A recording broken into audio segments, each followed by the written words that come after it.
Hello everybody and welcome back to some NASCAR 21 Ignition gameplay here on the channel here. Today we're doing a bit of a longer race and it's actually going to be with Chase Elliott at Circuit of the Americas. As you guys know, Formula One comes here for the United States Grand Prix every year, and NASCAR started going to this track this year in real life, and they actually raced here in the rain. Unfortunately, we don't have rain in this game to have that here for this race, but still was very excited to take on the Circuit of the Americas here. Now, I can tell you right off the bat, this track right here produces some of the most fun I've had so far with NASCAR 21 Ignition. Now, as you're going to see, I made a bit of a mistake here with the pit cycle a little bit later now, as I realized in this moment that you actually cannot see what your tire conditions or your feel is at. So that's something that certainly I would like to see maybe added a little bit later in the game. But here I was making my qualifying lap. Actually, I made it into Q2. So you have multiple sessions when it comes to road course qualifying here, and we made it to the second session in the fast 12 or something like that, I believe it was. And I'm going to show you guys a lap around COTA here on this roof cam with Chase Elliott's car. And I can tell you, road course racing is really where this game shines here. The AI still might not be great even at a road course, but driving it overall is so much fun. I honestly had a blast. I'm not kidding. I am not kidding at all. This is a straight up the most fun I've had so far on NASCAR Ignition 21 with the wheel that is here now, as it's still, the cart gets really tight. I was on the loosest preset available and it still feels really tight, specifically through the S's, and I was having a hard time with that, and as well getting my brake zones correct was tough, especially when there's no brake markers. So I was trying to kind of get the handle on that while I could. Here you can see I actually had the weather set to overcast conditions, so that's the closest you're going to get to some rain here now, is some really dark skies now. But overall, I mean, once again, graphically, this game looks great here on the roof cam of this 9 car here as we go down this long straightaway, a very heavy braking zone here into the left-hander. And overall, I mean, a very long track for a NASCAR stock car here now, as it takes what, 2 minutes to get around this circuit here. So definitely what the longest road course. I mean, Road America's got to put up a pretty close comparison to length actually and time to get around the track compared to Circuit of the Americas as well. But here we come up through a tricky part in a stock car through F1. You can haul the mail around here. Stock car, you are pedaling it the whole time, just surviving through this long sweeping right carousel as we head down towards this left-hander penultimate corner here. Now, as you see the Ferris wheel there in the distance right now as we head down under the sign right there into this final turn here. And I felt like I put up a somewhat respectable lap here, but I wasn't quite sure where we were going to end up. I am racing against the hardest AI difficulty in the game. Do keep that in mind. So this will give you an idea, hopefully, of what you can expect. And we actually qualified in 11th place, 2.4 seconds off the pace now, as we're going to go to the pre-race. NASCAR Cup Series race at Circuit of the Americas. I'm Alex Hayden, and we're at one of America's newest road courses, known for hosting some of the most high-profile motorsports in the world. This track is full of elevation changes and tight technical turns that are sure to challenge the drivers today.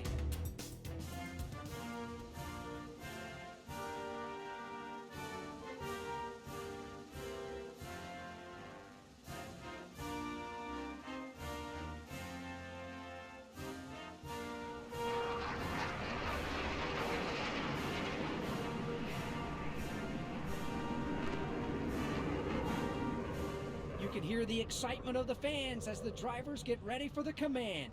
Let's head trackside here at Circuit of the Americas. There you have the pre-race sequence now as we are ready to take the green flag here from Circuit of the Americas. So 10 laps around this racetrack here as we're going to get underway from P11 here on the inside of that number 1 of Kurt Busch.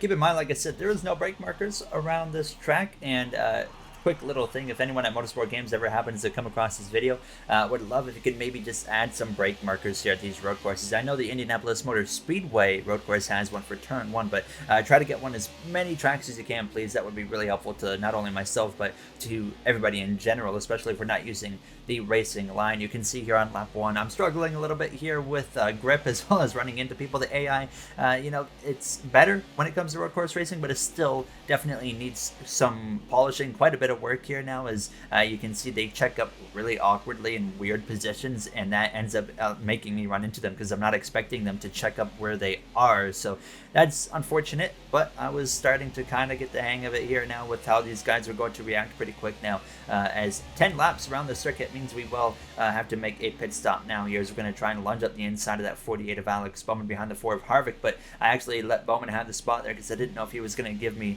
the actual room into the corner. So down towards the long braking zone, I actually make a huge mistake right there. I completely dumped Ryan Blaney because I just completely missed my braking zone, which was really, really unfortunate there. But apologies to Ryan Blaney. Nonetheless, we try to move on from that accident here, and I can confirm you are definitely damaging your car, so you might not see it visually on the car. I mean, right now my front bumper from here on the roof cam looks okay. I was looking at it from the third person view, and the car looked okay, but you are damaging your car when you're still running into people. So when you come into the pit lane and do repairs to your car, you're gonna still have that team come out and work on it. Even if you don't have visual damage, you're still picking it up by running into people. So I really like the way that Motorsport Games did the damage in this game. You pay the price for damaging your car. So when I come into the pit lane, I'm actually gonna have to sit there for a little bit and let that team work on the car. So that's a really nice add, because in NASCAR Heat 5, it's like you completely kill your car.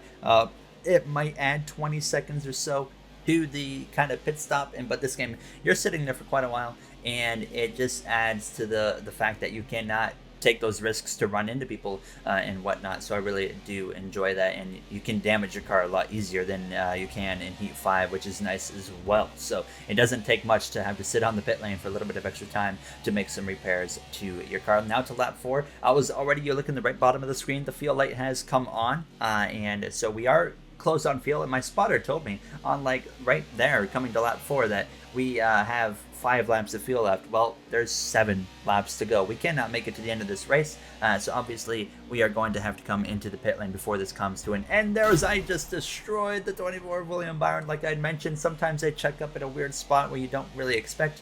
That was one of those moments right there. Now, he wasn't going way too slow, but he was definitely going slower than he needed to be. So I ended up dropping down a spot into P8 behind Christopher Bell. I got into the back of him here up the left-hand side and tried to make a pass on him as well. Definitely AI need quite a bit of work. I actually got tagged by him in the right rear quarter panel going into that corner right there, and unfortunately lost that spot when we tried to gain it from him. Now, as I actually lunge up the left-hand side, I may or may not have been actually trying to take out the 20 car right there, and then I actually missed him, went into the sand. Now we were down another spot here trying to pass the one of Kurt Busch, and you can really feel the tire wear in this game. I was struggling so hard for grip at this point here, and I was like, oh my god, I got to get to the pit lane as soon as I possibly can at this point here. So I was thinking about pitting at the end of this 5th lap here, as Kurt Busch actually takes a defensive line, and he's going to lunge all the way up the inside of the 20 of Christopher Bell, and that was really all he would have right there. Is actually he checks up, and I go and pass him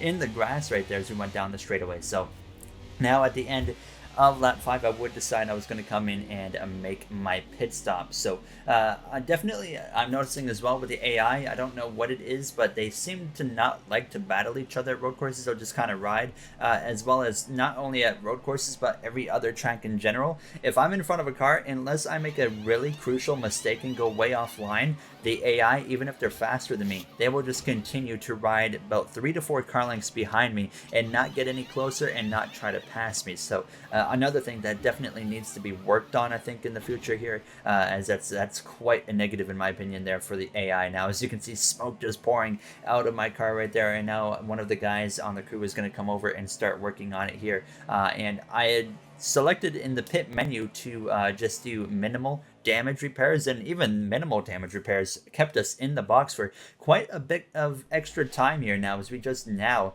get going here. So we lost quite a bit of time, and more time than I was anticipating. Now some gameplay here with the little dash cam. Now this is hands down my second favorite camera to use in this game. I absolutely love that Motorsport Games added this camera to give us now here.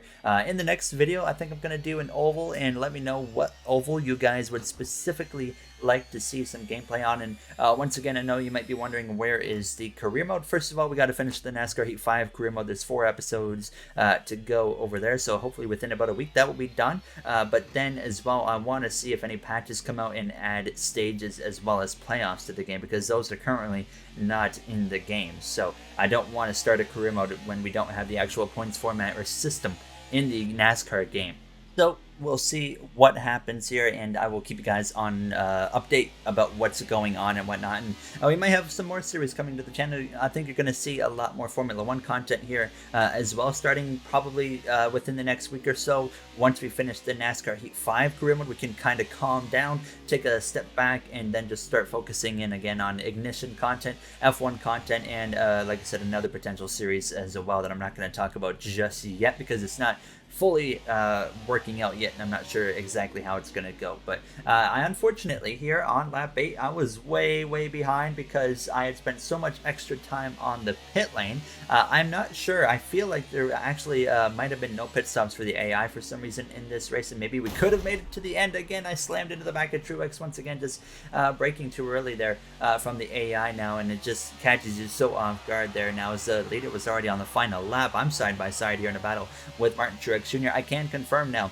there is mechanical failures for the AI in this game because Chase Briscoe DNF due to a mechanical failure here in Coda. Now as I'm going to go up that inside of that 19 and up the inside of David Reagan there, a little bit too deep into the corner. We go a little bit wide. There was some contact with the 36 there, but we hold on there and move up into what, like 37th or something like that. And we go wide though right there, and that opens the door for the 36 of David Reagan to go back around us here. Now as I'm trying to get it back around him, I sail it off in there. This time we are going to be able to take the position back and move up into only like 37th place here. Now to the start of the final lap here in Coda. 10 laps feels like forever at this racetrack, but I certainly had a fun time, and definitely makes me want more of this racetrack. And I definitely got to say though, the more I did this, the more I learned of what I wanted, I feel like, from NASCAR Ignition 21.